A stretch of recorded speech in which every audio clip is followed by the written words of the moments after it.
வணக்கம். எதிர்நீச்சல் தொடர்கிறது சீரியலில் இன்றைக்கி எபிசோடில் என்ன நடக்குதுன்னு தான் இந்த வீடியோவில் பார்க்க போகிறோம். பரபரப்பான திருப்பங்களோட ரசிகர்களை கட்டி போட்டு வர எதிர்நீச்சல் தொடர்கிறது சீரியல் கதை இப்போ ரொம்ப டென்ஷனான நிலைக்கு போயிருக்கு. முக்கிய வில்லனான ஆலிவர் தேவசகாயம் ஜனனி எங்கே இருக்கான்னு கண்டுபிடிச்சிட்டாரு.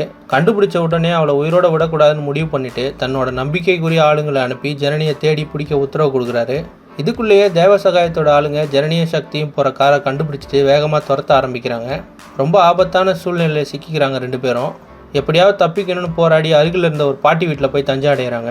அந்த பாட்டி ஜனனி கர்ப்பமாக இருக்கிறது தெரிஞ்சதும் அவங்கள ரொம்பவே அன்பாக கவனிச்சுக்கிறாங்க. அந்த சின்ன சின்ன மனிதனைய தருணம் இந்த டென்ஷனான கதையில் ஒரு உணர்ச்சி மிக்க மாற்றத்தை கொண்டு வருது. அதே நேரத்தில் தேவசகாயம் இன்னும் கோபமாக இன்னும் கடுமையாக ஆட்களுக்கு உத்தரவு போடுறாரு. நம்ம அவளை தேடுறது அவளுக்கு தெரிஞ்சிருக்கோம், அவள் போலீஸ்கிட்ட போகிறதுக்குள்ளே அவள் கதையை முடிச்சிடணும், இந்த மலையை விட்டு அவங்க உயிரோட கீழே போகக்கூடாது அப்படின்னு எச்சரிக்கிறாரு. இந்த டென்ஷனில் ஆலிவர் தேவசகாயத்தோட ஆட்கள் அந்த பாட்டி வீட்டுக்கே வந்து ஜனனியும் சக்தியும் பற்றி விசாரிக்கிறாங்க. ஆனால் அந்த பாட்டி ரொம்ப தைரியமாக எதுவும் சொல்லாமல் அவங்கள அனுப்பிச்சிடுறாங்க.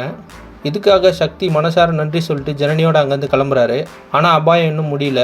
திரும்பவும் பயணம் ஆரம்பித்த உடனே தேவசகாயத்தோட ஆளுங்க ஜனனி சக்தியோட காரை கண்டுபிடிச்சி திரும்பவும் துரத்த ஆரம்பிக்கிறாங்க.